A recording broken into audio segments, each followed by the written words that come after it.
Boa noite, irmãos. Que a paz seja com todos aqui nessa noite. Vamos fazer esse estudo da Palavra de Deus, né? E iniciando com uma oração. Vamos elevar o nosso pensamento a Deus. Eterno Deus, amado Pai, Rei da Glória, Senhor dos Exércitos, em nome de Jesus. Nessa noite, mais uma vez, nos reunimos em Teu nome. A Tua Palavra é fiel e relata que onde estiver 2 ou 3 reunidos em Teu nome, ali estará o Senhor no meio deles. Portanto, que o Espírito Santo seja o instrutor, tome os meus lábios, ó Deus, que para além das minhas limitações e imperfeições, Senhor, possa também, por meio de cada irmão aqui presente, usar-nos acerca da palavra, que todo aquele, ó Deus, que porventura tomar conhecimento das coisas do reino de Deus, venha até um encontro contigo, a ter uma comunhão com o Senhor. Use-nos como canal, ó Deus, de bênçãos, em nome de Jesus. E aumenta o nosso conhecimento, aumenta a nossa fé, porque a fé vem pelo ouvir, ouvir pela palavra de Deus, conforme está escrito nas Escrituras. Amém. Amém. Podem sentar. E aí, nós estamos lendo aqui esse estudo. Felizmente, não tem nenhuma advertência que não pode gravar ou coisa do tipo, então estamos isentos de culpa nesse sentido. Concluímos Gênesis 1 e 2 na primeira aula, muito embora focamos mais atenção no Gênesis 1, que é a parte da criação. O irmão Boy, se tiver algum relógio para eu ir cronometrando mais ou menos o horário, é bom, porque pode ser. Porque às vezes eu... Vocês não acendem? Ok. E aí, vamos ler, como cita vários versículos, eu gosto de começar com a Bíblia, Gênesis 3.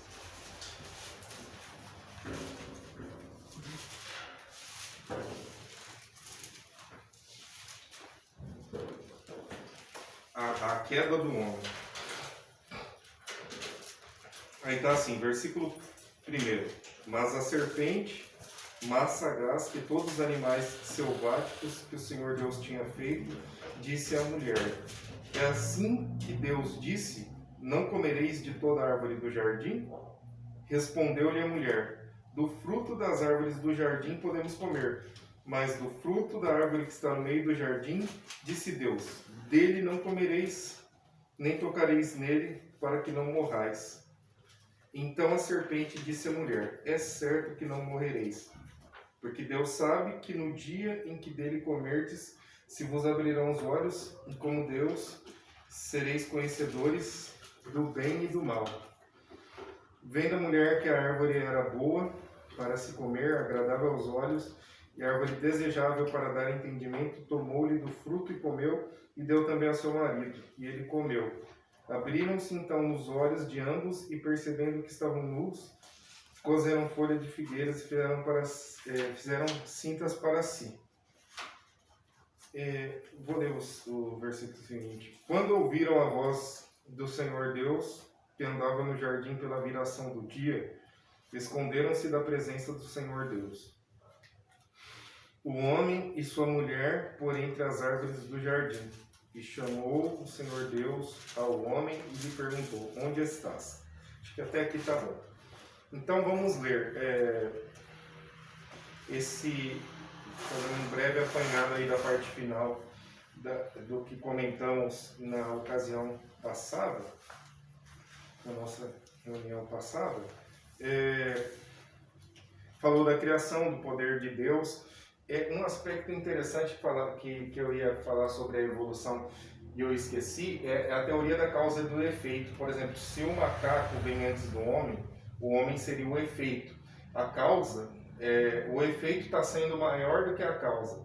E segundo as leis da física, isso é um paradoxo na ciência. Mas aí é uma outra especulação.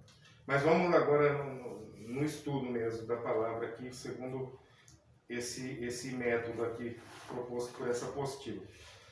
Se a criação do homem e do universo demonstraram toda a majestade e poder de Deus, O capítulo desta lição apresenta a astúcia e a vileza de Satanás. Tira a máscara por um instante. Culminando na queda do homem. Como numa peça, a atmosfera muda completamente e o próximo ato é uma tragédia. Não apenas Adão e Eva, mas toda a sua descendência sofreria para sempre as consequências do pecado. O pecado devastou a relação do homem com Deus. O mundo seria totalmente modificado desde as relações humanas. Aí está entre aspas um versículo. O teu desejo será contra o teu marido e ele te dominará. Até o desequilíbrio ecológico, maldita é a terra por tua causa.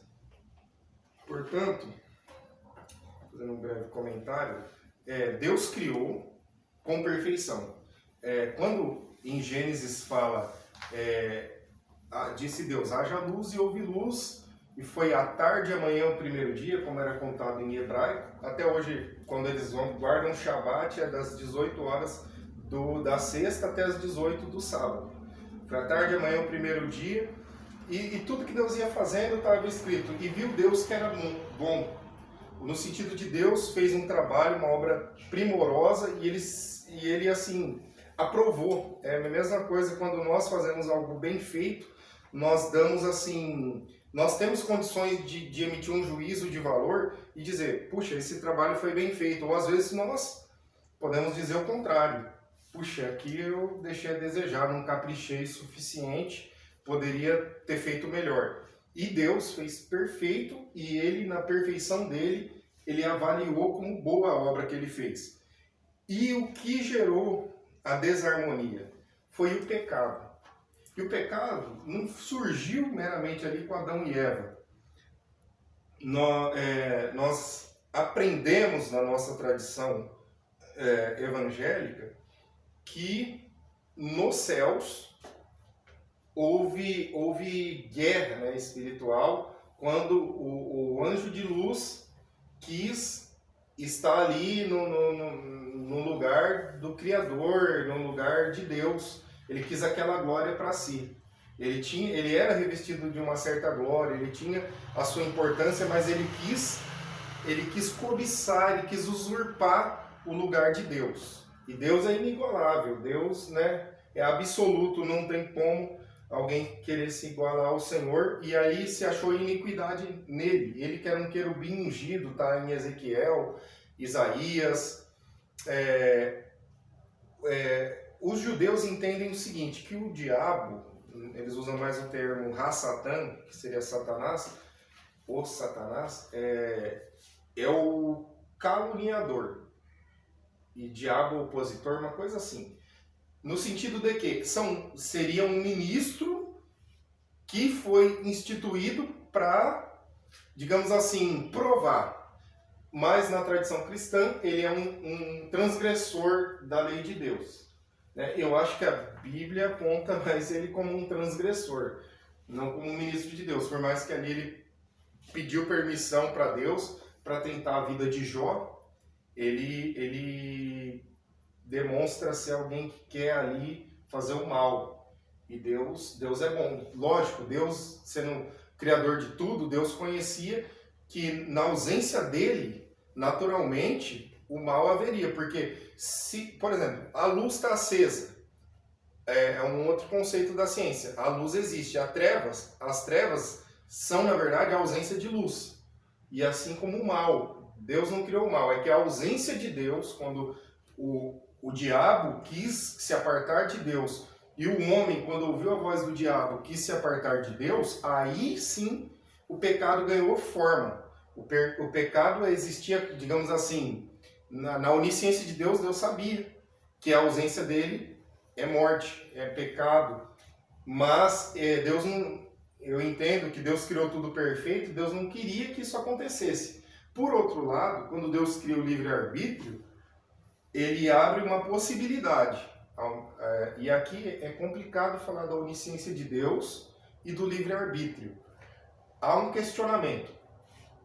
Poxa, se Deus sabe tudo, e ele sabe, então ele sabe que se eu vou morrer, se eu vou ser salvo, ele sabe se eu serei condenado. Então existe predestinação? É um assunto polêmico, né? Um assunto complicado. Ou então, Deus sabe, mas ao mesmo tempo ele deu o livre-arbítrio. Se ele deu o livre-arbítrio, no fundo, Deus não é responsável se amanhã depois eu me desviar, ou eu tenho que fazer minha parte, me esforçar. Jesus pagou o preço, mas se eu não tomar posse do sacrifício, eu não serei salvo, porque Deus sabe de todas as coisas. Deus fez a parte dele, mas eu tenho que fazer a minha. Porque a onisciência de Deus, se eu pensar que Deus sabe tudo, e pensar assim, que independentemente do que eu fizer, já está tudo escrito, nesse sentido de onisciência, como muitos pais da fé acreditavam que já estava tudo escrito, tira um pouco da nossa responsabilidade. É como se Deus quisesse ali algumas coisas que nos parece que quando ele criou algo perfeito. Ele não, por mais que era uma possibilidade, mas não que a possibilidade do pecado tenha fugido das mãos de Deus. Quando Deus quis dar o livre-arbítrio, a sua criação, ao meu ver, e aqui falo como disse Paulo, em 1 Coríntios 7, ao falar do casamento, quando era Deus que dizia, ele falava, aqui diz o Senhor, faça isso, isso e aquilo. Chegava um momento complicado ali do texto, da situação, ele falou, olha, e aqui falo eu, não é o Senhor, não sei o que Deus tem a dizer a respeito, mas como quem procura andar com Deus, aqui vai a minha opinião. E da mesma forma, se Paulo fez, devemos imitar Paulo, assim como ele imitou Cristo, ele mesmo disse. Eu diria que, na minha forma de entender, que Deus, sim, é onisciente, Deus conhece tudo. Para Deus Deus é eterno, então ele não tem passado, presente e futuro. Deus, o tempo é criação de Deus, é o que a palavra diz. E nesse contexto, ele nos criou com livre-arbítrio. O livre-arbítrio nos implica a possibilidade de escolha. Então, desta forma, se tem 5, lógico que a vida nos propõe muito mais opções, mas se tem 5 opções, eu entendo que Deus, ao nos dar o livre-arbítrio, ele me possibilitou escolher. O que eu entendo na onisciência de Deus é que cada caminho que eu escolher, Deus sabe a consequência. Mas a escolha é sempre minha, em última instância. Eu entendo que a onisciência de Deus, ao contrário do que alguns filósofos tentou dizer para contrariar a Bíblia, a onisciência de Deus não exclui o livre-arbítrio, na medida em que o próprio Deus, ao criar o princípio do livre-arbítrio, a possibilidade da sua criação escolher, ele deixou a sua onisciência na questão de... não deixou de ser onisciente, ele é onisciente, mas ele deixou em aberto a escolha pro ser humano, no caso concreto aqui da análise. E qualquer que seja a escolha que o homem tomar, Deus já sabe as consequências. Eu posso fazer o bem ou eu posso fazer o mal. Eu posso ser omisso, eu estou aqui hoje, mas eu poderia estar em vários outros lugares. Então, para cada um desses lugares que eu pudesse estar, Deus tem nos acarreta alguma consequência. Alguém quer comentar alguma coisa nesse sentido? Alguém pensa diferente? Alguém já tentou pensar a respeito disso? Não sei se é uma questão que às vezes chama atenção, que há um debate no meio evangélico sobre predestinação e essa questão de livre-arbítrio. Você colocou num ponto assim, então, que a onisciência de Deus não é causal. Não é determinante da causa. Eu não estou empregando nenhum conceito teológico, eu estou nesse contexto, eu estou falando assim, eu fiz até ressalva, aqui vai a minha opinião. Sim. Eu entendo que como está na Bíblia, a vontade de Deus por vezes é absoluta e por vezes Deus flexibiliza. No que Deus permite ao homem uma margem de atuação, ok. aí eu acho que ela é não causal. Mas tem coisas que são determinadas. Por exemplo, a volta de Jesus tem data e hora para acontecer, que o Pai sabe, que o Pai reservou para sua exclusiva autoridade. Então tem momentos chaves aí que Deus tem controle.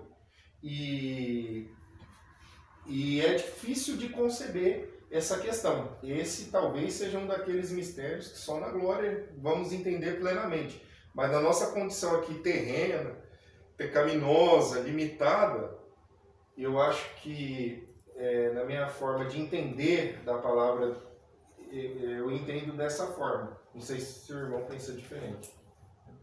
Irmão André, se eu não me engano, o grupo que defende muito essa tese de predestinação, se eu não me engano, é os calvinistas, né? Que defende muito essa tese, ele anda muito em cima. Mas eu tenho isso comigo, a né? Presbiteriana segue essa linha. Segue também. Uhum. É predestinação, beleza. Em caso de salvação, eu creio que, tipo assim, como você falou, Deus sabe se nós vamos pro céu ou não. Se Deus predestinou aquilo, mas pensa só, será que Deus ia criar um ser humano e colocar alguém na Terra para ir pro inferno? Se fosse predestinado? Até está na Bíblia que que o inferno foi criado para o diabo e para os seus anjos. Seus anjos. Então você acha que Deus ia fazer a imagem e semelhança dele, como está escrito na Bíblia, para ir para o inferno? Se fosse predestinado, já ir direto? O homem pode fazer de tudo que for aqui na Terra de bom, mas não ia. Então eu creio que não é desse jeito. Que ele falou, tem coisas sim. Vai entender o plano de Deus pela vida de Judas. Será que Deus ia colocar Judas na Terra para atrair Jesus e ir direto para o inferno? É tudo um propósito. Então. Você entendeu? Então, tipo assim, eu creio Deus, na sua onisciência, sabia que o coração do homem, ao ter ali o Filho de Deus, né, o Verbo encarnado, como que o homem ia reagir, em que lugar. Que assim como Adão e Eva aqui no paraíso deu margem, num ambiente de perfeição, deu margem para o diabo agir, talvez Deus já, né, conhecendo a propensão humana, Deus revelou nas Escrituras, mas não determinou. Simplesmente ele falou, olha, é como quem tem conhecimento de causa, vai acontecer assim, assim, assado. Mas não que ele determinou. Inclusive, Raul Seixas tem uma música blasfemando contra Deus, falando sobre isso. Abre aspas aqui, ele canta assim, mas é que lá em cima, lá na beira da piscina, olhando simples mortais, das alturas fazem escrituras e não perguntam se é pouco ou demais. Aí ele fala de Jesus, que escolheu Judas para ser traidor dele, que Judas era amigo dele, e ele pediu para Jesus traí-lo com... Ele disse que Jesus pediu para ele, Judas, ir lá traí-lo com um beijo. Como se Jesus realmente fosse o causador. Então, às vezes eu acho que... E muito para essa questão de considerar Deus causador de tudo. Deus é o Criador soberano, tem controle, mas eu acho que a própria Bíblia fala do livre-arbítrio. Então é um ponto aí de reflexão. Talvez ninguém tenha resposta, só o Espírito Santo. Por isso, às vezes é bom meditar nas Escrituras, até em pontos dessa natureza, porque nós devemos saber justificar a razão da nossa fé, como está na própria palavra. Aí, continuando aqui, diz o seguinte, já na sequência encontramos Caim e sua rebeldia contra Deus e contra seu próximo, quebrando 2 mandamentos aqui, né? Seus descendentes distantes de Deus foram a primeira civilização pagã da história. Apesar de serem os precursores da pecuária em grande escala, como está no versículo 20, dos instrumentos musicais, versículo 21, da metalurgia. Eu vou pedir para os irmãos lerem em casa, porque senão não vai dar para avançar. Já é 7h25, passa muito rápido. Seguiram seu curso na direção contrária a Deus.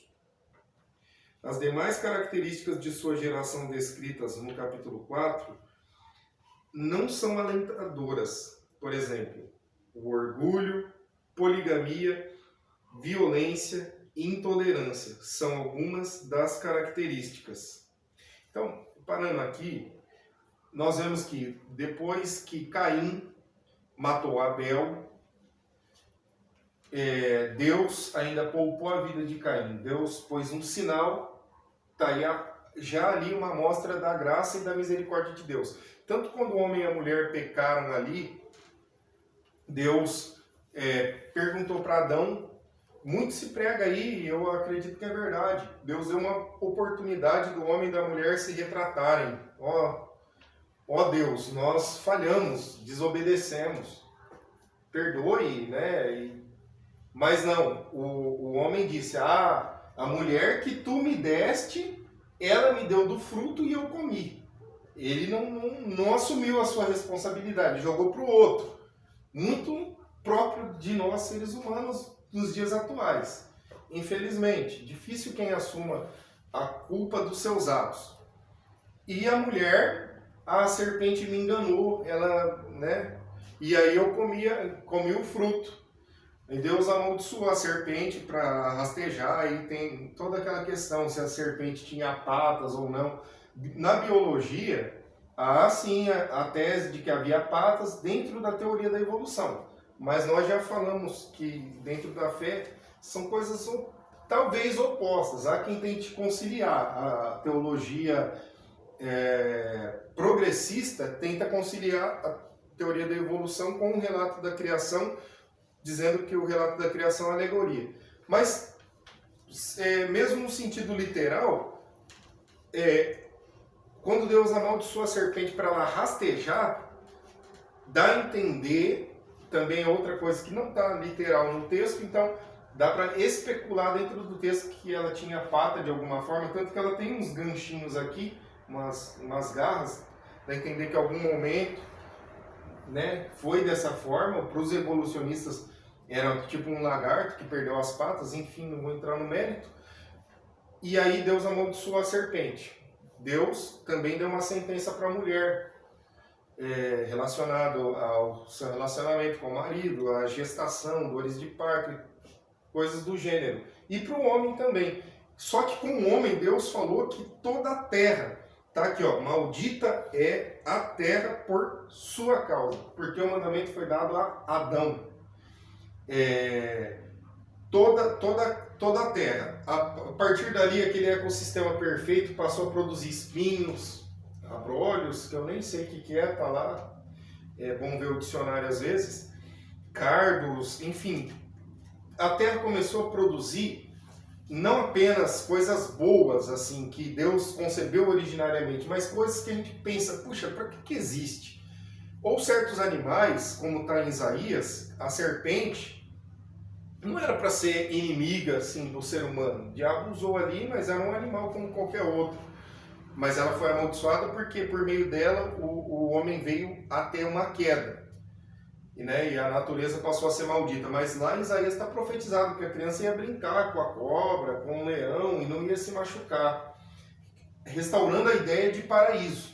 Porque o homem foi criado do pó da terra. A palavra humano vem de humus, que é tirado do pó da terra, tal como as escrituras relatam que o homem foi criado por Deus. E se você analisar os elementos químicos que estão no solo tem os elementos químicos aptos a formar o corpo humano. Agora, como fazer isso só o eterno Criador sabe. Não cabe a nós, mas está tudo aí. E Deus usou a matéria que Ele mesmo criou, e Ele criou o homem do pó da terra. Por isso há uma tendência nossa em querermos estar aqui na terra. Mesmo nós que aceitamos a revelação do Evangelho, esperamos a salvação, a redenção ou a volta do Senhor, nós queremos o quanto for possível viver aqui em paz, com saúde, mesmo nesse mundo caótico, que em decorrência desse pecado de Adão, muitas vezes ainda jaz no maligno, não tomou posse ainda da libertação do sacrifício de Cristo. Mas há uma tendência nossa em querer nos perpetuarmos aqui. Aí entra outro dilema. Quando na redenção nós iremos para onde? Aí há diversas correntes teológicas. Vamos para o céu, é o que a gente mais ouve.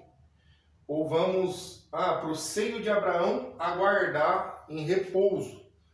Ou uns também há quem defenda, não, a gente vai ficar num total estado de inércia, vamos ficar ali mortos mesmo, a carne vai morrer ali.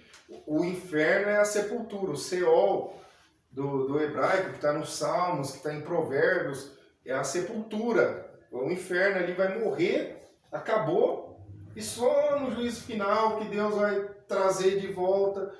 Então são teses.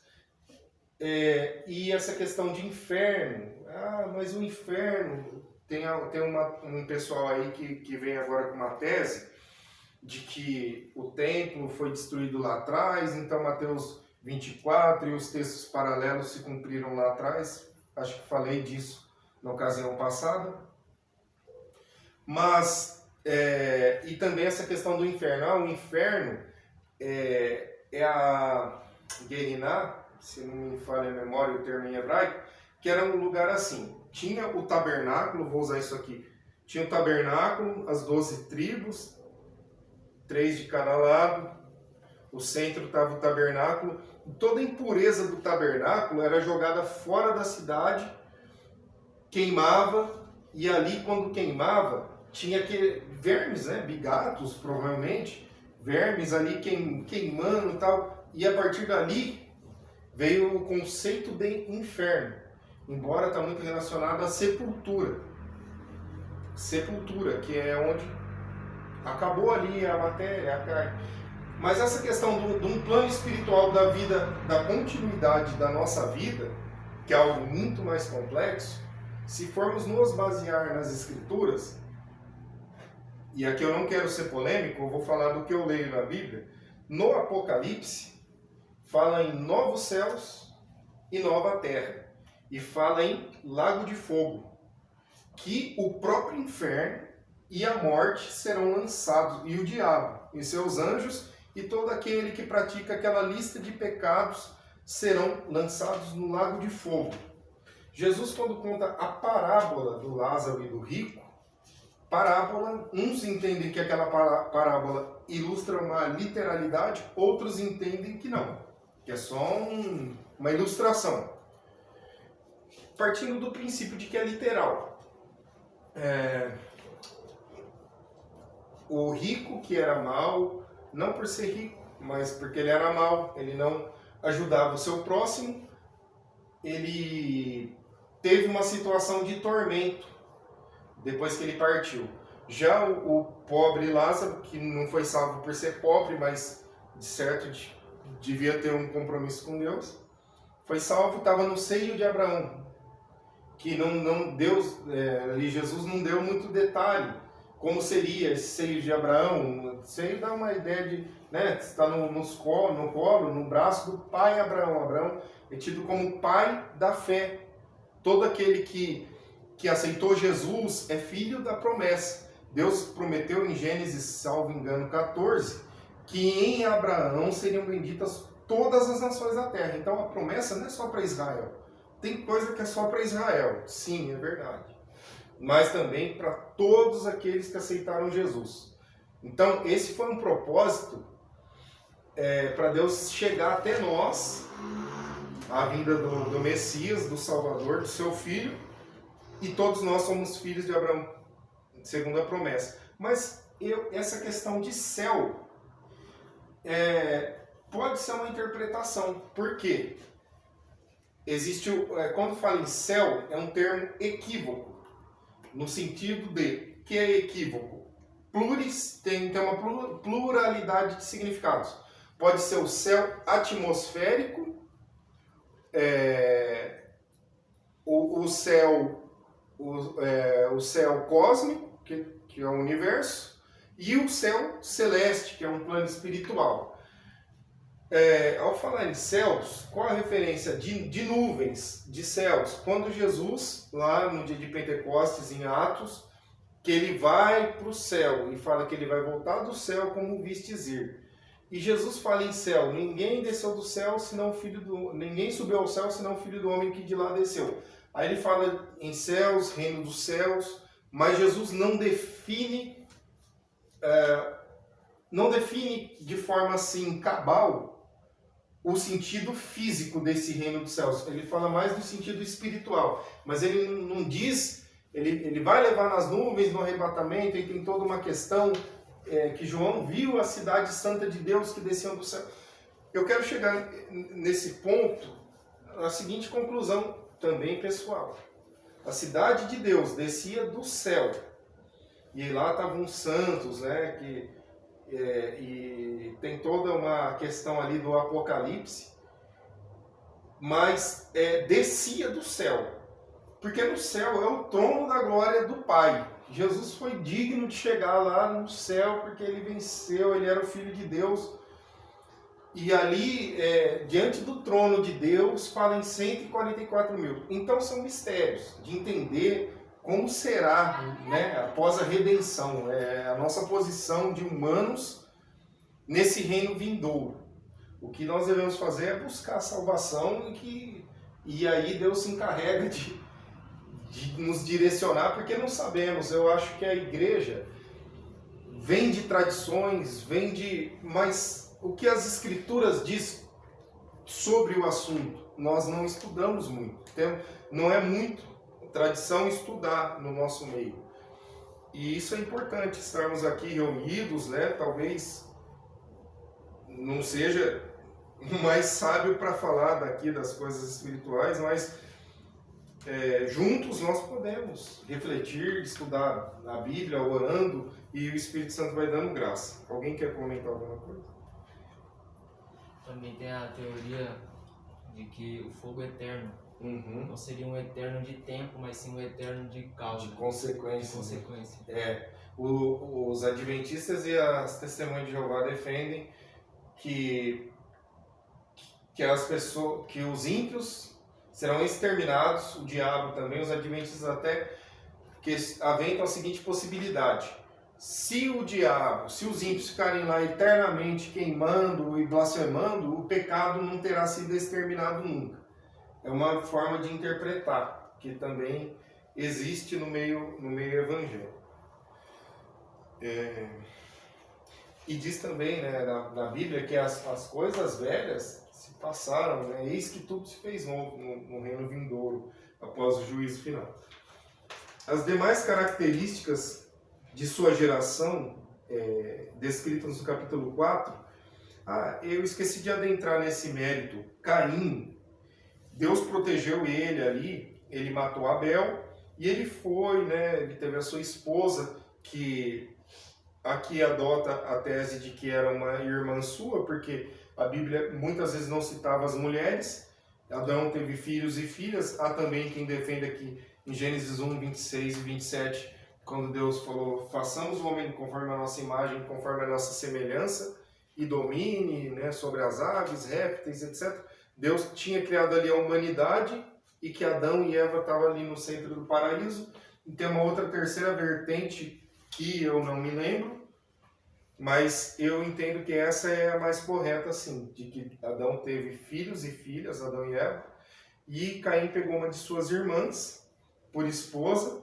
Ali vinha-se de um ecossistema perfeito, não havia ali certas doenças no sangue que passou a vir quanto mais o homem foi se distanciando de Deus. Pode ver que Matusalém viveu 900 e não sei se alguém decorou o número, 900. 70 e poucos, sei lá. Exatamente. Até que chega lá perto do dilúvio, que Deus encurta a vida do homem, porque Deus falou: não vou ficar contendendo com o homem para sempre. Imagina o homem ali vivendo quase 1000 anos. É muito tempo para fazer muita coisa ali conspirando contra o Senhor. Então Caim vai, e a civilização dele é interessante, parece que era uma civilização próspera, uma civilização criativa, olha, produzia música, muita coisa que era nova naquela época, porque ainda Deus teve misericórdia. E vemos hoje nações prósperas, nações ricas, nações que infelizmente estão um tanto distante de Deus. Por exemplo, o continente europeu é precursor do protestantismo. O protestantismo, a ruptura da Igreja Católica, surgiu lá na Alemanha, surgiu lá na Europa. e chegou depois no Brasil. Quando o Brasil foi descoberto, em 1500, foi mais ou menos quando ocorreu a Reforma Protestante. E o que é o continente europeu hoje? Um continente pós-cristão. Hoje estão apostatando da fé. Lá na França, eles fazem questão de destruir catedrais que remontam a milhares de anos, como a Catedral de Notre Dame, que era um ponto turístico, um negócio bonito, assim, né? Era católico e tal, tinha essa questão.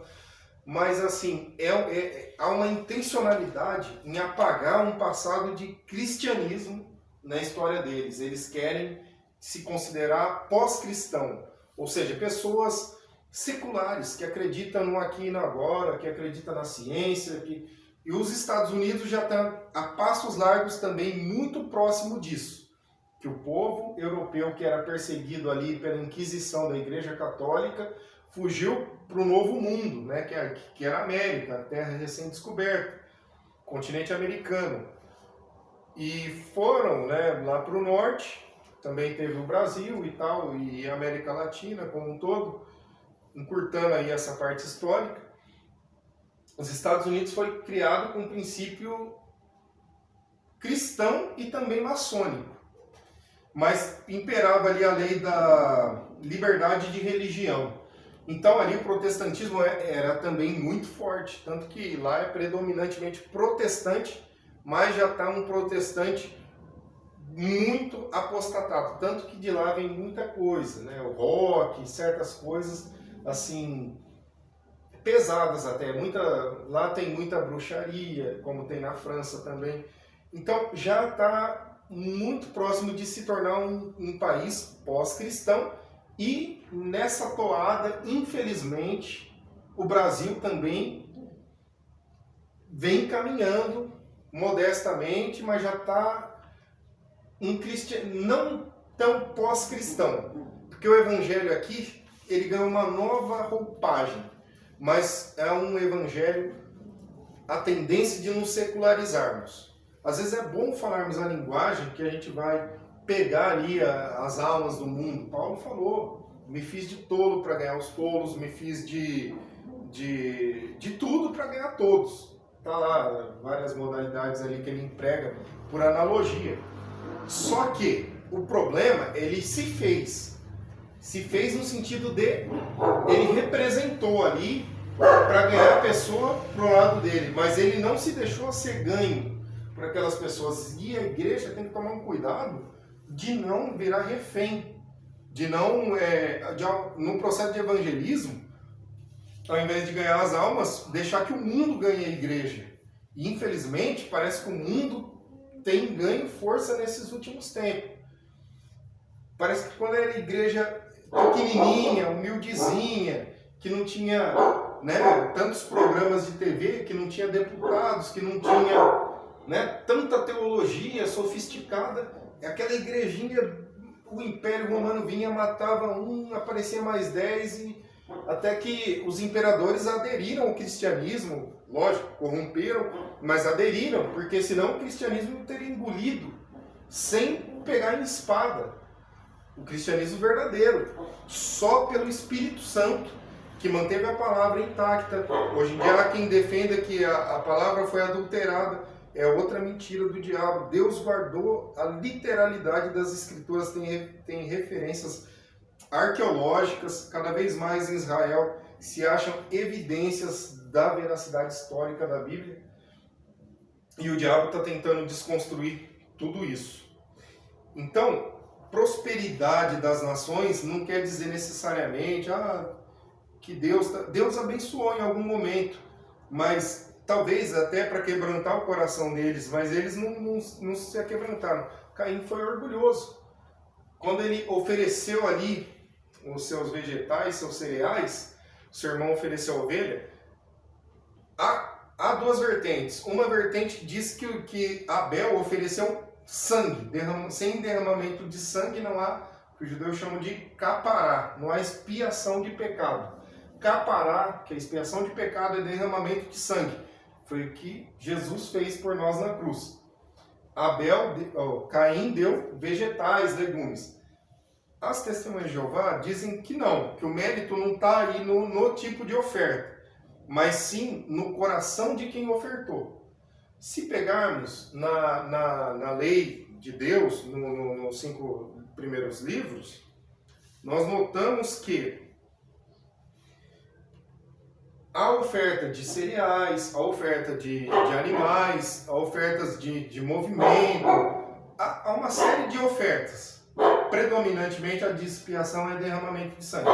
Não vou entrar no mérito que tipo de oferta Abel ofereceu, se era para expiação ou não. Me parece que era de louvor. Deus recebeu o louvor. Eu entendo que, nesse contexto,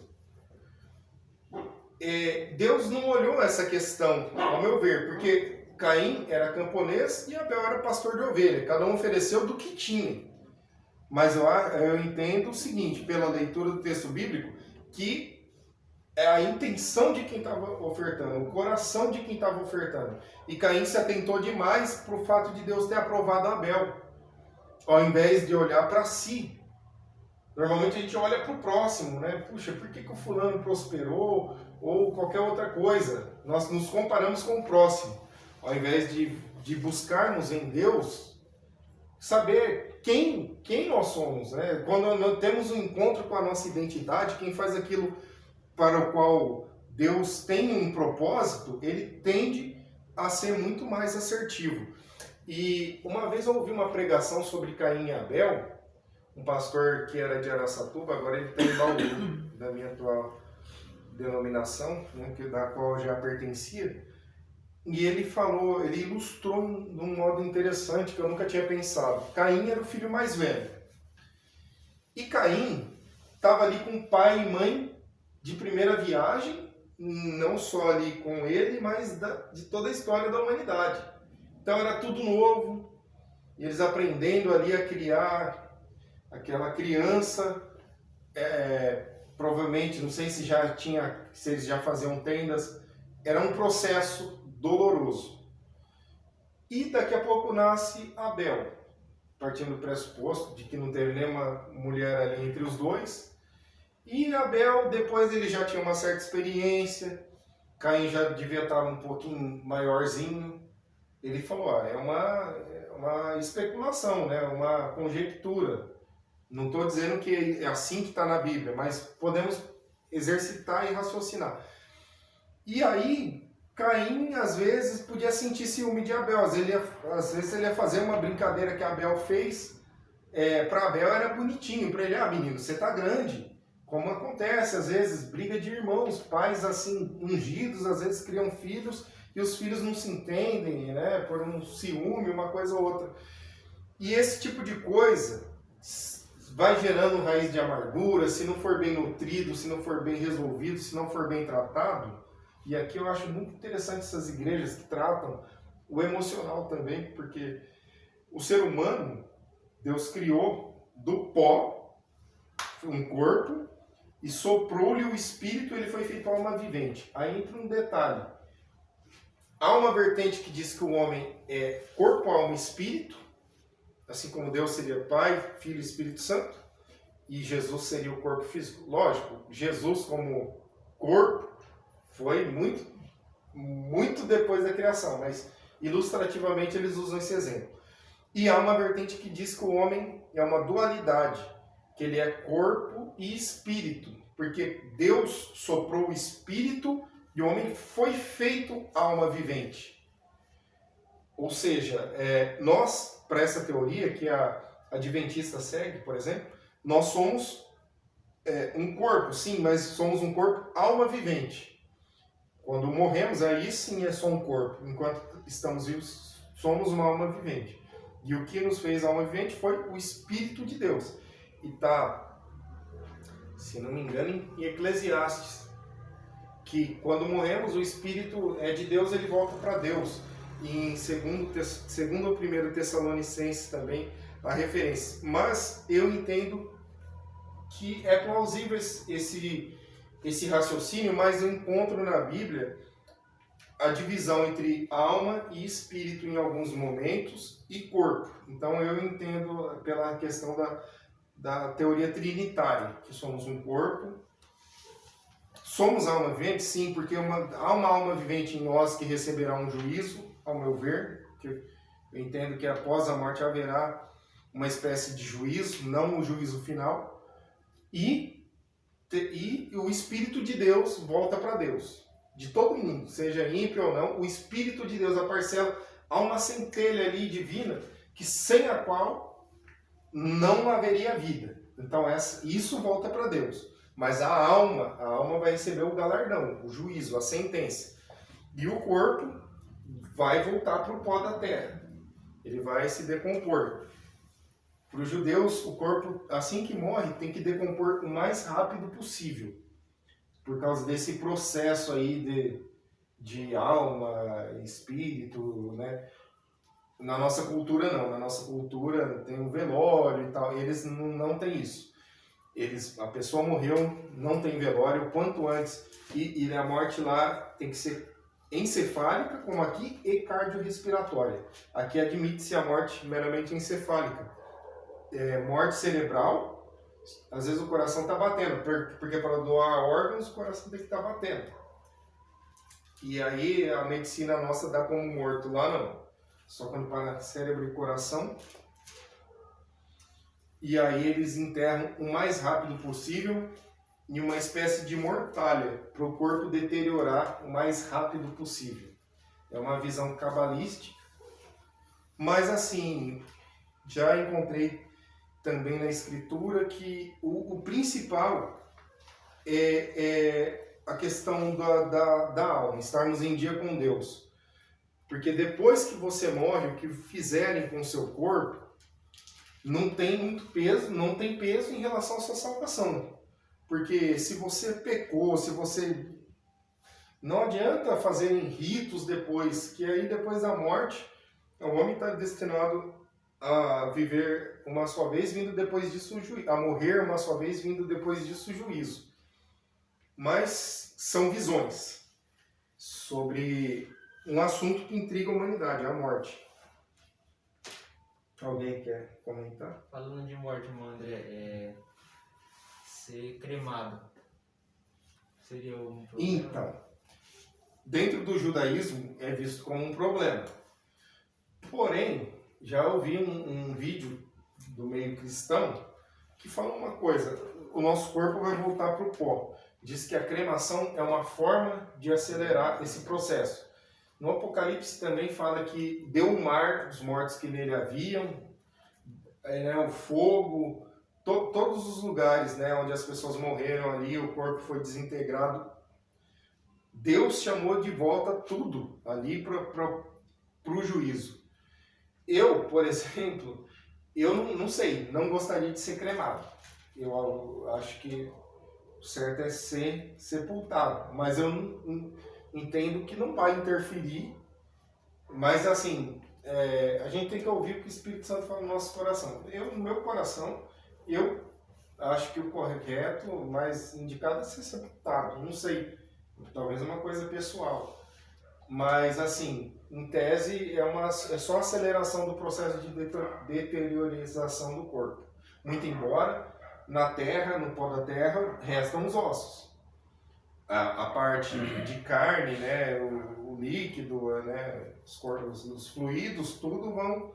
Aí só sobra os ossos. Essa é a diferença. A cremação não. A cremação só sobra as cinzas, mesmo ainda misturada ali com as cinzas do esquife, né, do caixão, das flores e tudo mais que está ali, da roupa.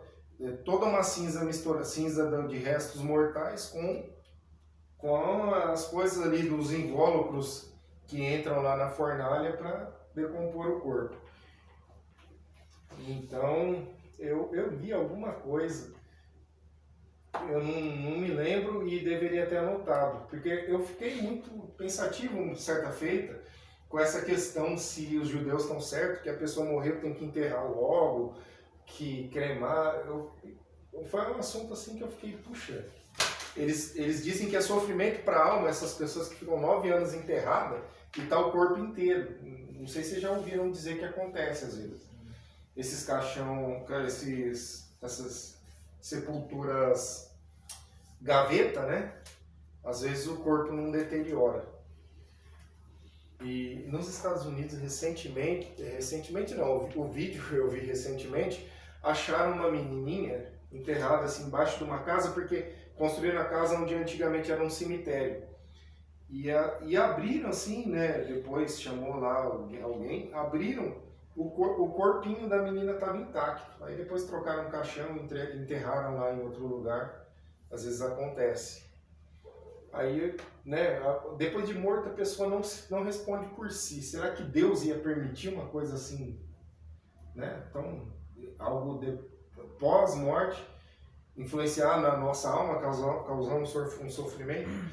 A Bíblia dá pistas de que está muito mais relacionada à forma que nós andamos com Deus do que a forma do nosso enterro, do nosso... Então, acho que o principal é cuidar da questão da alma, né? Em Tessalonicenses aqui, quando dá várias instruções aqui sobre regozijar-vos sempre, orar sem cessar e tudo da graça, no 23 fala, e o mesmo Deus de paz vos santifique completamente, e todo o vosso espírito, alma e corpo sejam plenamente conservados e irrepreensíveis para a vida do nosso Senhor Jesus Cristo. E essa repreensão aqui eu creio que seja em vida. Sim. Olhando pelo contexto do estudo que nós estamos fazendo hoje aqui, seria como aquilo, tipo assim, com qual intenção a gente está fazendo. Sim. Então, tipo assim, quando a pessoa fala, eu estou glorificando a Deus com a minha tatuagem, um exemplo. Será que tá? Então foi a mesma coisa, tipo, do que a gente está falando no nosso contexto do estudo. Tipo assim, com Caim e Abel. Sim. O que estava no coração? Qual era o desejo dele? Entendeu? De como ele estava ofertando. Talvez Abel também chegou lá com sua melhor ovelha e Caim não foi com sua melhor cereal. Sim, entendeu?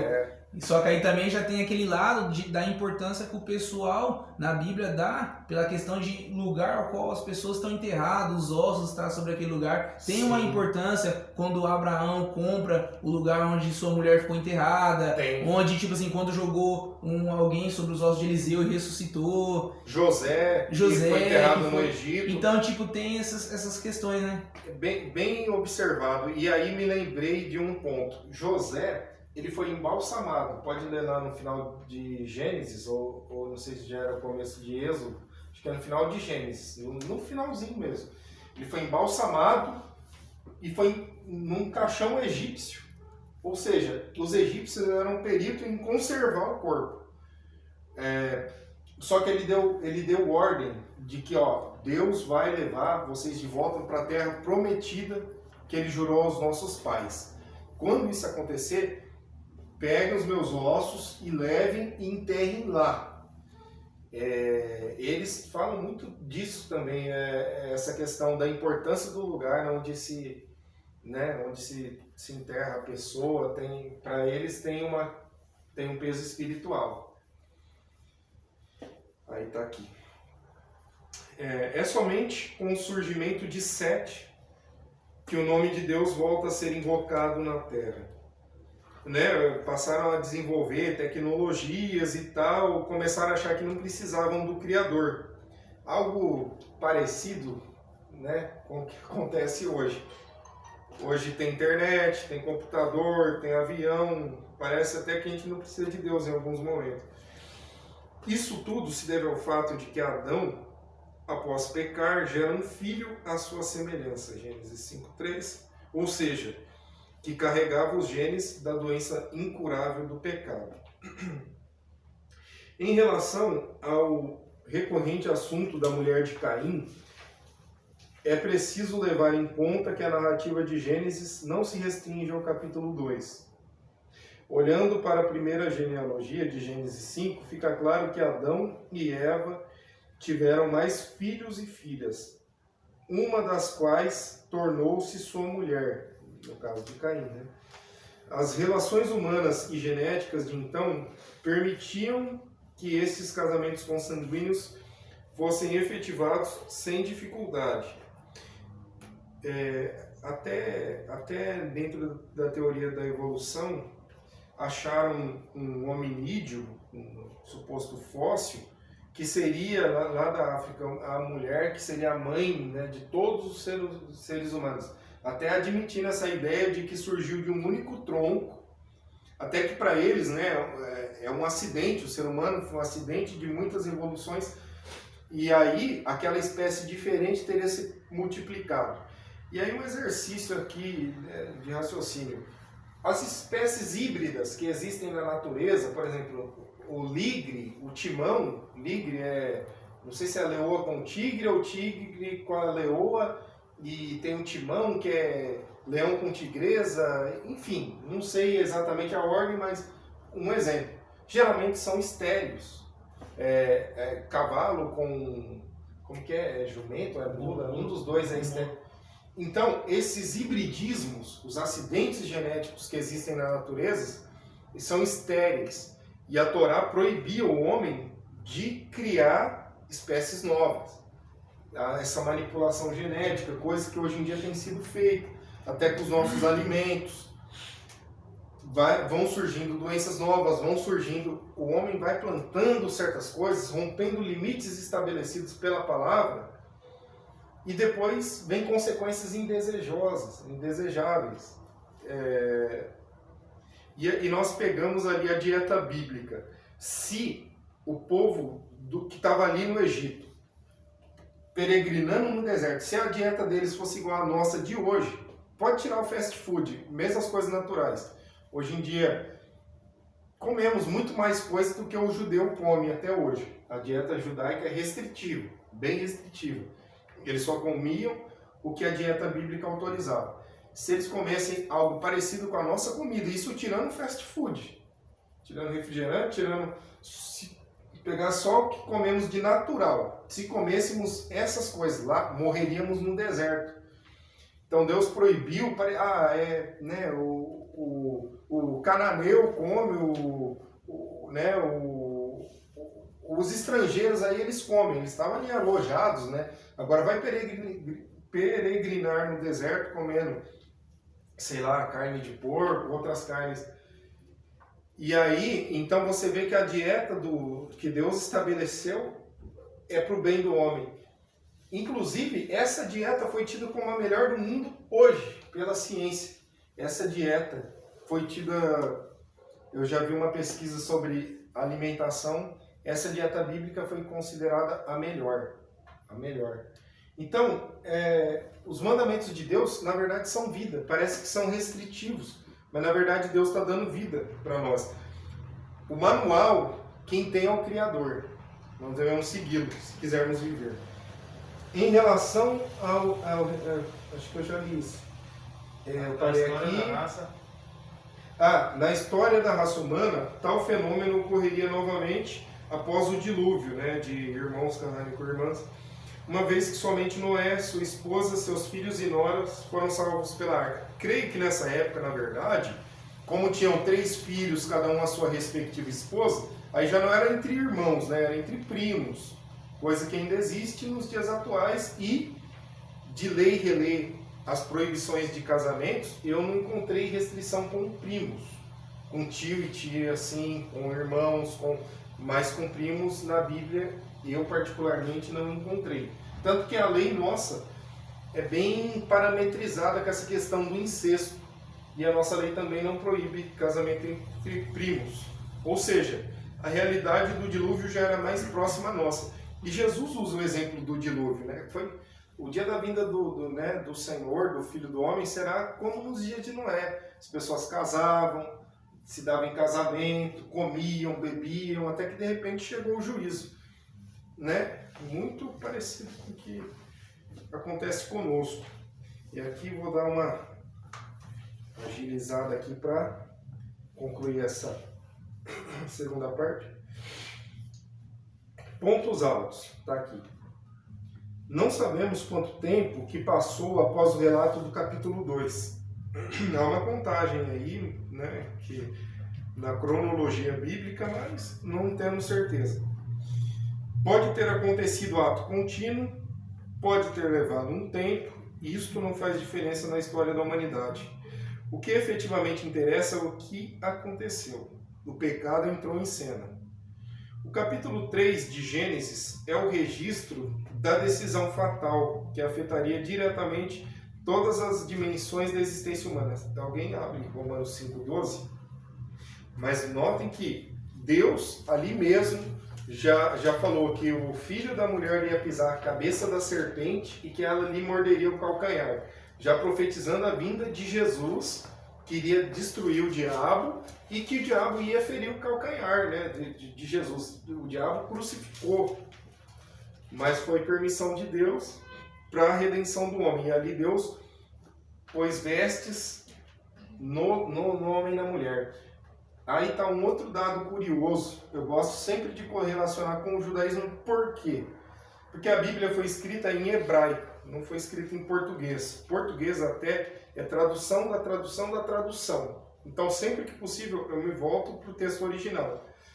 Com ressalvas, porque os rabinos, em algum momento, isso tentou esconder algumas verdades de nós, nações gentílicas. Então, eu vou nos judeus que aceitam Jesus como o Salvador, os judeus nazarenos, os judeus messiânicos. Desses, eu achei que mais estão assim, dentro da palavra mesmo, os judeus nazarenos. Que eles falam que Jesus não criou o cristianismo. Você pode ver que a palavra cristianismo não tem, assim, propriamente na Bíblia, é uma tradução. Eles eram chamados da seita dos nazarenos. Em Atos dos Apóstolos está lá. Cristianismo, com esse nome, foi invenção do Império Romano, com esse nome. Lógico, hoje em dia, devido à semântica, falamos cristianismo, não querendo designar o que foi estabelecido em Roma, mas que Cristo é a tradução do grego de Messias, Mashiach, que é o termo em hebraico. Do hebraico a gente traduziu, ficou Messias. Do grego, que é a tradução da tradução, ficou Cristo. Na língua portuguesa tem as duas palavras que teriam o mesmo significado, só que uma é tradução da tradução, a outra é uma tradução do original. Mashiach foi traduzido para Messias, que significou ungido.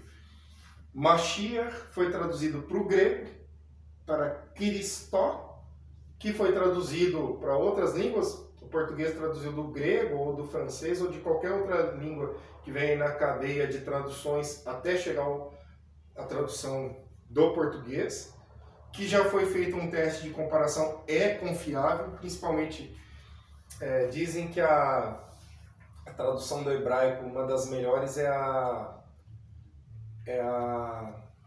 uma da Igreja Católica, eu esqueci o nome. Aquela Bíblia da capa azul com os desenhos. Mas a João Ferreira de Almeida é muito confiável também. Muito confiável. E outro detalhe, essa questão de tradução. Essas versões de linguagem de hoje não são tradução. Elas são transliterações. Ou seja, eu pego um texto em português. Esse português está muito arcaico, né? Receberá o seu galardão. Aí ele põe a palavra recompensa. Mas assim, é uma adaptação de um texto que já foi traduzido. Então, não é tradução. Não é tradução nem da tradução. É uma transliteração da tradução da tradução. Então, temos que tomar cuidado. Eu acho o seguinte, é interessante usarmos como material de apoio. Mas eu não acho interessante ter como uma Bíblia para eu usar no dia a dia como a principal referência. É melhor usar as que já houveram aqueles estudos de comparação com o original, mesmo essas como João Ferreira de Almeida, Revista e Corrigida, você vai encontrar uma palavrinha ou outra, mas nada assim substancial. Por exemplo, lepra. Há quem questione o tratamento que a Bíblia dá para a lepra. Se você pegar a lepra, que foi traduzida por lepra, pode ser uma outra doença que não é o que a gente conhece por hanseníase, que recebe o nome de lepra. Talvez a tradução da palavra daquela doença para lepra tenha sido um erro de tradução. Então, às vezes acontece. Nada substancial, nada que vai... Mas, às vezes, acontece. Então, é uma questão importante no estudo da Bíblia nos referirmos à questão da tradução. E há pontos também que os judeus mudaram nas versões modernas do hebraico, tem as versões antigas, para ocultar Jesus do Velho Testamento, porque há textos que escancaram que Jesus é o Messias. Aí eles deram uma mudadinha aqui, porque o rabino fulano... Então também está errado. Ai daquele que acrescentar um J ou que omitiu um tio das Escrituras. Está nas próprias escrituras, né? Romanos 5,12. Romanos 5,12. Pelo que, como por um homem entrou o pecado no mundo, e pelo pecado a morte, assim também a morte passou a todos os homens. Por isso que todos pecaram. Pois é. Todos pecaram e destituídos estão da glória de Deus. Se não fosse Jesus vir fazer o sacrifício, né, vir cumprir toda a justiça de Deus, e sem caparar, sem sacrifício, não há expiação de pecados. Na antiga aliança tinha que pôr a mão no animal, né?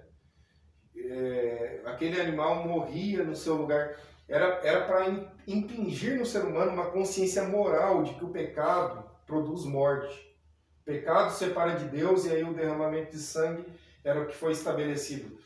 Aí se comenta, puxa, por que Deus estabeleceu esse rito? No judaísmo messiânico, eles alegam que naquela época o mundo era pagão demais. Como vemos, só depois de Sete voltaram a cultuar a Deus. E havia sacrifício de pessoas em povos pagãos. E Deus instituiu ali como uma forma rudimentar de ir trazendo as pessoas de volta, até que está escrito em Daniel que quando viesse aquelas 70 semanas, o contínuo sacrifício seria retirado. E aí, um dado assim que chama atenção é quando o templo foi destruído. Um pouco antes disso, mais ou menos na época que Jesus morreu, ressuscitou, a tradição rabínica, que eles têm os Talmud, até hoje são escritos, eu entendo que desde o cativeiro da Babilônia, eles falam que a tradição era oral, num dado momento passou a ser compilada, escrita, paralela às escrituras principais que nós temos acesso, do Gênesis a Malaquias. E diz que o pano que era amarrado no chifre do animal, que era um pano vermelho, que ficava branco, quando a expiação do pecado era aceita por Deus e era de forma miraculosa, diz que isso parou de acontecer. Num dado momento, parou de acontecer. Pouco depois, o que aconteceu? A destruição do templo, no ano 70. Após a destruição do templo, e o templo é uma peça-chave na questão da adoração, porque Deus estabeleceu um tabernáculo como um meio de adoração. Aí Davi quis construir um templo, Deus não quis de início, mas permitiu depois. Aí Salomão construiu, que Davi tinha as mãos de sangue, ali abrigava o tabernáculo de Deus. Vieram os babilônios, destruíram Esdras, Neemias, Zorobabel, reconstruíram. Herodes reformou, e aí veio a destruição no ano 70. Desde o ano 70 da era cristã até hoje, eles não sacrificam animais.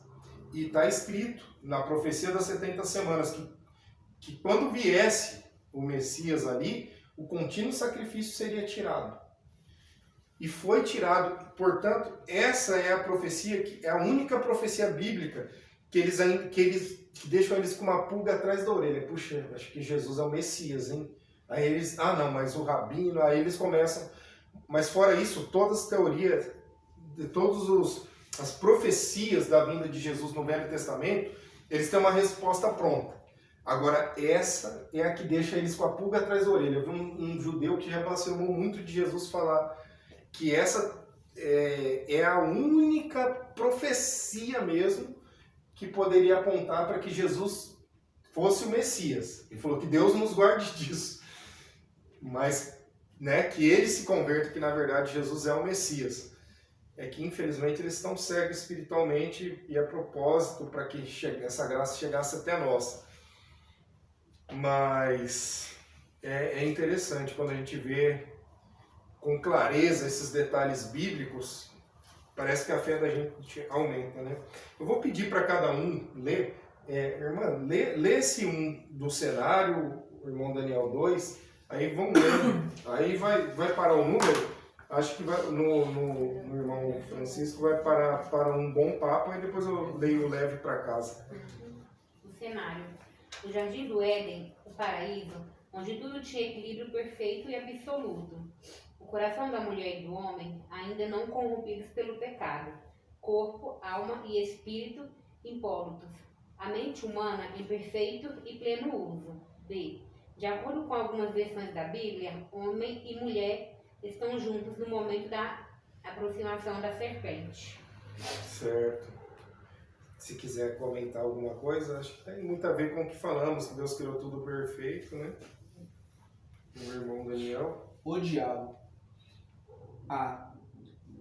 Vive pecando desde o princípio. 1 João 3,8. Engana, mente, dissimula, ataca a fé. B. Coloca-se sempre na contramão dos planos de Deus. C. Põe em dúvida o que Deus diz. Verso 1 ou 3. E D. Não tem escrúpulos para negar o que Deus diz. Verso 4.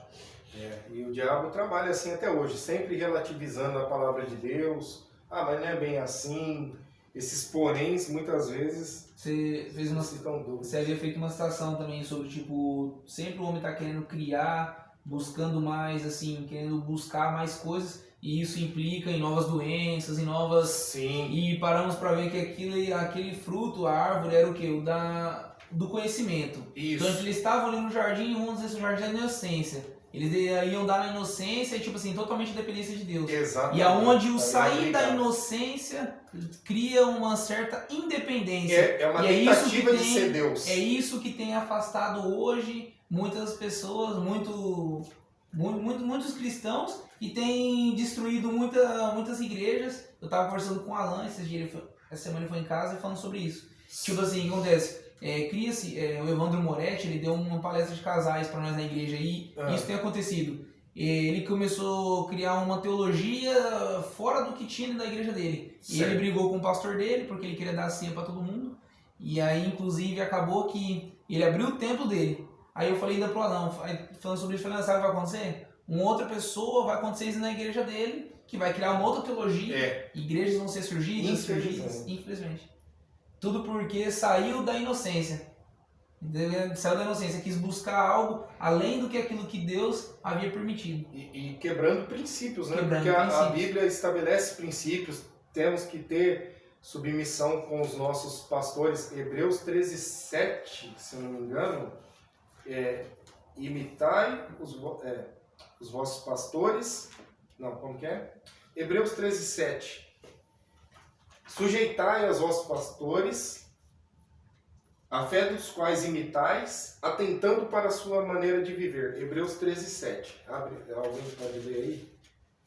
Então, a Bíblia estabeleceu princípios de autoridade. Falando para não fazer com que os pastores façam com gemendo, né? Como se fosse por dor, né?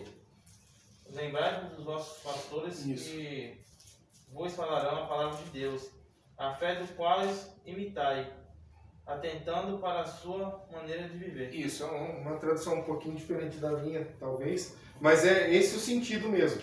E assim, em Tiago também fala para não aceitar acusação contra os presbíteros, a não ser diante de testemunhas, e tem que ser testemunhas idôneas. Então tem certos princípios, e hoje em dia essa geração é um tanto irreverente, a nossa geração é irreverente. Antigamente tinha aquele respeito, que às vezes era até exagerado. E esse é o problema do ser humano. Ora ele está num extremo e ora ele está no outro. Jesus pregou sempre o equilíbrio. Tinha os fariseus apegados àquela tradição, àquela religiosidade. Tinham outros que eram pagãos, assim, então já achava que Deus não tinha... É o meio termo, tentar equilibrar, né? O rabino Eliyahu Haskell falou uma coisa que eu achei engraçado. Ele é ortodoxo, não acredita em Jesus, no que não contraria essa questão, eu acho interessante ouvi-lo. A Bíblia diz: examinar tudo e retém o bem. E ele falou o seguinte, que o judaísmo é esse caminho, segundo a visão dele, do equilíbrio. Ele falou que o Ocidente, onde moramos, é um apego a esse mundo. Aqui né, a gente gosta muito de comer bobagem, fast food, de filme, de Hollywood, de, sabe, dos prazeres do aqui e do agora. Falou, agora você vai para o outro lado do mundo, para a Índia, né, para a China, Japão, budismo, essas religiões que buscam demais uma espiritualidade. O indivíduo fica meditando ali, sei lá, tem monge que vai e fica meditando, morreu meditando. Então, ele falou um excesso de espiritualidade. Ele falou o número do Ocidente, segundo ele, é o 6. Esse apego à matéria. O do Ocidente, do Ocidente, né, onde estamos, é o 6. Do Oriente é o 8, que é essa espiritualidade exagerada. Ele falou lá em Israel, que é o meio termo ali, é o 7, que é o número da perfeição. É a visão dele, né? Mas eu achei interessante essa correlação. Aí a irmã... 3. A escolha. Tanto Eva como Adão estavam conscientes do que estavam fazendo. B. Ambos tinham a liberdade de escolher entre a obediência e a vida ou a rebeldia e a morte. C. Suas escolhas não surpreenderam Deus e, ao mesmo tempo, eram inevitáveis pela regra do jogo. O Criador respeitou as decisões de um ser criado livre para amá-lo ou rejeitá-lo. Certo. O 4. As consequências. A. Tomados pelo medo, se esconde de Deus. Versículo 8 ao 10. B. O homem, a mulher e a criação são amaldiçoados. Versículo 16 ao 19. C. Expulsos da presença de Deus, perde acesso ao paraíso, a comunhão com Deus e a paz e a alegria deles decorrentes. O irmão Francisco. Lição do dia. É fundamental para o homem saber sua origem e tomar consciência da questão do pecado. É uma notícia terrível, mas que precisa ser dada. Quando anunciamos o Evangelho de Cristo, precisamos começar exatamente deste ponto. Não faz sentido falar de Jesus como Salvador enquanto uma pessoa não fica sabendo e é convencida pelo Espírito Santo da realidade do seu pecado. Este capítulo de Gênesis, portanto, é fundamental para estabelecer as bases da mensagem do Evangelho. O homem é pecador, está separado de Deus e não pode salvar-se por si mesmo. No mesmo texto, encontramos a primeira menção bíblica de um Salvador. Versículo 15. E vale a pena ler esses textos. Aí aqui, pelo visto, sugere uma atividade, um bom papo. Aí faz algumas perguntas, né? Como seria um mundo sem pecado idealizado por Deus? Né? É uma questão que está no nosso imaginário, poderíamos discutir, né, numa outra oportunidade, o que cada um pensa, há diversas correntes. Segundo, de acordo com algumas versões, a expressão que estava com ela, em Gênesis 3:6, coloca Adão na cena do crime. Sendo assim, o que podemos aprender a respeito do papel do homem e da mulher dentro da família?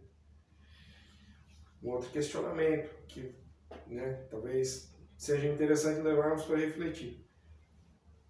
De que forma a expulsão de Adão e Eva do jardim e da possibilidade de comer da árvore da vida demonstram a misericórdia de Deus para com eles? E a quarta, como responder àqueles, inclusive supostos cristãos, entre aspas, que veem a história de Adão e Eva como uma alegoria?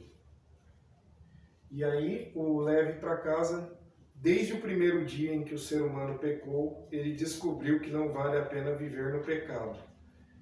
Ficar afastado de Deus é a pior das tragédias que um homem pode enfrentar. É fatal.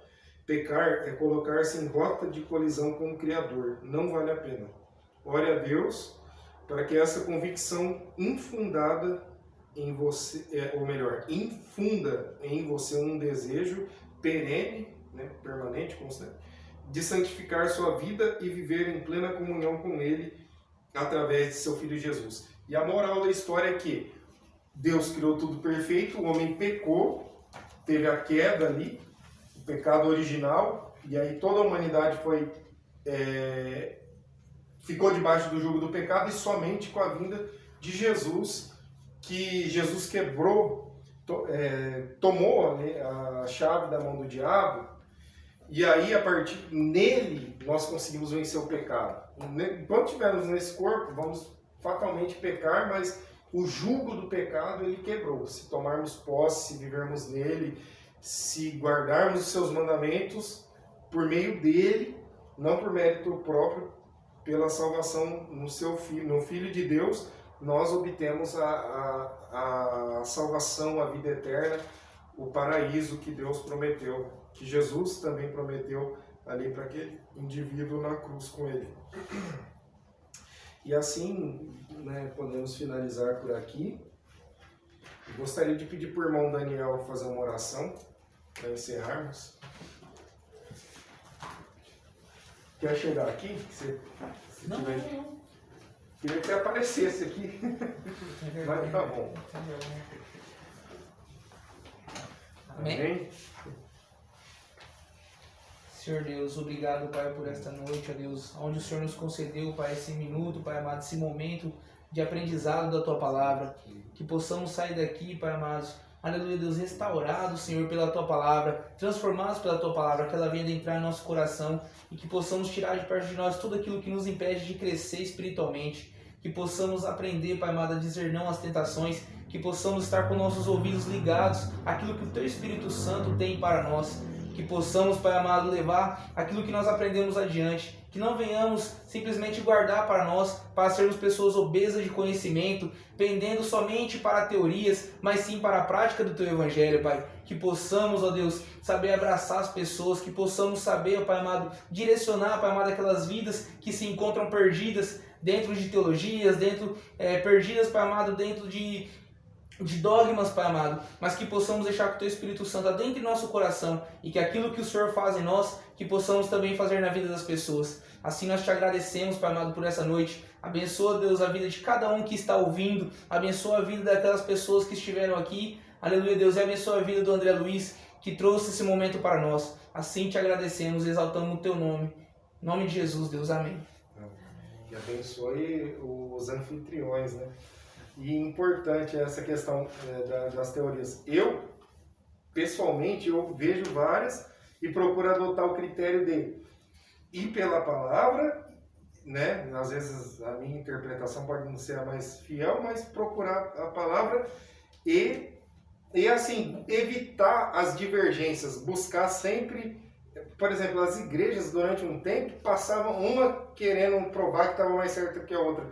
Ao invés de ambas sentarem juntas, falam, vamos ver o que a Bíblia diz e tentar se unir. E naquilo que estão fazendo certo, uma apoiar a outra. Irmão, mas eu discordo desse ponto tal, mas vamos ganhar alma. Essa é a missão nossa, ganhar alma, né, para a glória do reino de Deus. Né?